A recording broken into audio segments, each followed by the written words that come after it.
সবথেকে ইম্পর্ট্যান্ট কথা হচ্ছে যদি একটা প্লেয়ার 15-20 বছর খেলে চলে যায়, আমরা কিন্তু সাথে সাথে ওর সমমানের পাওয়া একটু মুশকিল আমাদের দেশের প্রেক্ষাপটে। আমি অন্য দেশের কথা বলছি না। তো তারপরেও আসলে আমাদের মানে ইয়াং যেসব বোলাররা আছে, মানে দেখে আমরা বেশ আশাবাদী।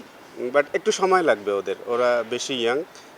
যেহেতু এখানে কথাই আসবে যে এখান থেকে গেলে তো ইন্টারন্যাশনাল লেভেলের জন্য চিন্তা করতে হবে। তো ওই লেভেলটার জন্য চিন্তা করতে হলে আমার কাছে মনে হয় আরেকটু সময় লাগবে ওদের। ওয়েস্ট ইন্ডিজ ট্যুরে আমাদের অবশ্যই প্রত্যাশার কথা বললে তো ভালো প্রত্যাশাই থাকে সব সময়, যে ভালো করব, টেস্ট ম্যাচ জেতার। এখন আমরা আসলে শুরু অন্তত করতে পারি আমরা টেস্ট ম্যাচ জিতবো এটা বলে, যে কারোর সাথেই। তো তারপর সব সময় যে ক্লিক করে সেটা না, বাট আমি আশা করব যে এবার আমাদের প্রত্যেকটা সেক্টরে ক্লিক করবে। লাইক পাকিস্তানে যেমন হয়েছে, আমরা আমাদের ড্রিম টেস্ট সিরিজ খেলেছি। তো আমিও আশা করব যে ওয়েস্ট ইন্ডিজে আমরা ওইভাবেই শুরু করব এবং ওইভাবেই খেলে ফিরবো দেশে, specially test series. Bitter truth is, সবাই টি-20 খেলার জন্য খুবই উদ্গ্রীব। সবাই টি-20টাকেই ক্রিকেট মনে করছে। এটা হচ্ছে সবচেয়ে কারণ।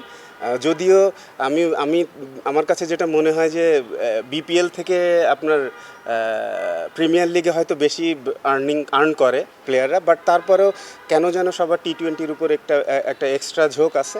তো এইটা একটা বড় কারণ বলে আমার মনে হয় না নিতে চাওয়া হবে, অবশ্যই চাইবে ওকে নিতে। সাব্বিরকে টি-20-তে নিবে, আমি মোটামুটি শিওর। ম্যানেজমেন্ট ওদেরকে চাইতে হবে আমাদের কাছে যে এই প্লেয়ার আমরা চাই। আর একদম লাস্টে গিয়ে আমরা তখন দেখব যে মানে কাকে আমাদের আরও এর পরেও আমাদের মনে হয় যে এরা ঢুকতে পারে। টিমটার ডিভিশনাল টিমগুলোর প্রক্রিয়া হচ্ছে এটা।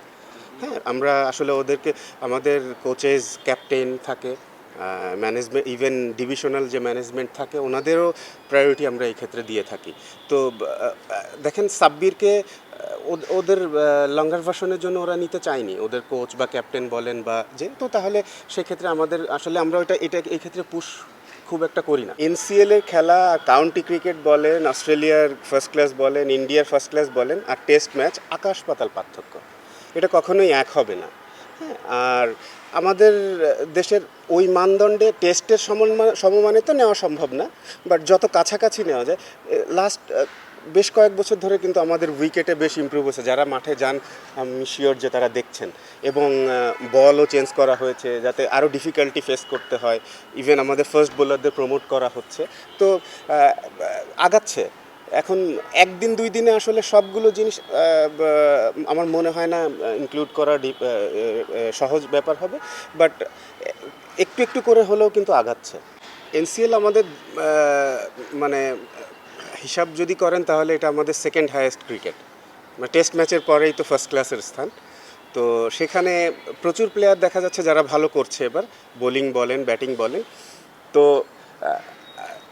এইখানে দেখেই যে আসলে বলে দেওয়া মুশকিল যে ন্যাশনাল টিমের জন্য রেডি হয়ে গেছে বা একদম পেয়ে গেছি, এখানে এ টিমের খেলা থাকবে, বিসিএল থাকবে, এই সব কিছু দেখলে তারপরে আসলে একটা ডিসিশনে যাওয়া যাবে। ফট করে একটা টুর্নামেন্ট দেখে আসলে বলা মুশকিল। আর আমাদের এখন প্রচুর ইয়াং প্লেয়াররা খেলছে, তো ওদেরকে আসলে এই অল্প দেখে আমি মনে করি না যে ফট করে একটা ডিসিশন নেওয়া ঠিক হবে।